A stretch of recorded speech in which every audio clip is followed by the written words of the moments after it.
Israel has gone all in on this path under Netanyahu. The war has reached its 12th day, and if you thought Israel might start pulling back by now, think again. On the 10th, Israeli Foreign Minister Gideon Sa'ar said Israel was not seeking an endless war, but then immediately added that military operations would continue until Israel and its partners believe the time is right to stop.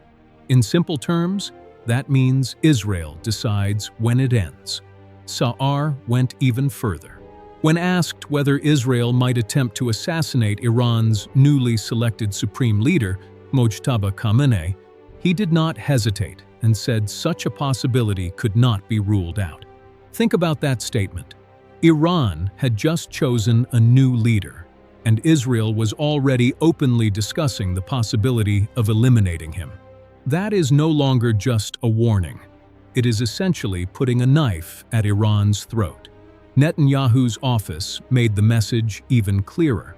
On the same day, a statement said Israel's operation against Iran was far from over, and added that it hoped the Iranian people would eventually overthrow their own leadership. On one hand, there is talk of assassinating Iran's leader, and, on the other hand, there is encouragement of internal uprising. In effect, Iran is being pushed toward a corner with no easy way out. At this point, the question is no longer whether the war will continue. The real question is how it will continue and how far it will go. Israel has shown it is prepared to escalate. Late on the 10th, the Israeli Defense Forces announced a new, large-scale wave of strikes inside Tehran. The targets, according to Israeli statements, were infrastructure linked to Iran's ruling system. The logic from the Israeli side appears simple: pressure the leadership directly and create fear strong enough to weaken the system from within. But Iran is not Syria, and it is not Lebanon. Killing one leader does not collapse the entire system. When Ayatollah Khamenei dies, another leader takes his place. If Mojtaba were removed, another figure would emerge. Iran's political and religious power structure has been built over decades and is designed to survive the loss of individual figures. It is not a single pillar that collapses when one piece is removed. This raises a major strategic question. If the United States and Israel continue down this path, can they actually achieve their ultimate objective? Can they destroy Iran's industrial capacity, cripple its economy, and push the population toward overthrowing its own government? A prediction circulating recently from a former American intelligence officer made an alarming claim that Israel might even consider using a nuclear weapon. It sounds unbelievable at first, but critics argue that with Netanyahu's aggressive posture, some fear that nothing can be ruled out entirely. Even if nuclear weapons were not used, there are other possibilities often discussed in worst-case scenarios, such as radiological dirty bombs. Such weapons could contaminate land with radioactive material, potentially making large areas uninhabitable for years. If anything like that ever happened, it would mark the most shocking escalation seen since the end of World War II. Most of the world would strongly condemn both Israel and the United States, and America's image as a defender of democratic values would suffer enormous damage. Right now, Israel does not appear to be acting cautiously. From its perspective, the Arab world, with more than 400 million people, has rarely acted in unified opposition. Israel may believe that weakening Iran removes the largest regional rival, but the consequences would not end there. If Iran were severely weakened, the next major regional power to challenge Israel could be Turkey under President Recep Tayyip Erdogan. Turkey's population and economy are significantly larger than Israel's, and its military capabilities are considerable.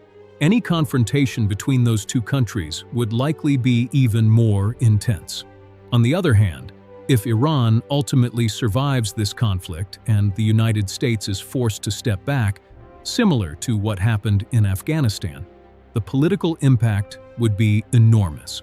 Iran would likely accelerate development of nuclear weapons. The technical expertise already exists, and many analysts believe such a program could advance quickly if the decision were made. A nuclear-armed Iran would completely change the strategic balance in the Middle East. The rivalry between Iran and Israel could then reach an even more dangerous level, with both sides viewing each other as existential threats. This war is already far beyond simple missile exchanges. There are signals from diplomatic circles as well.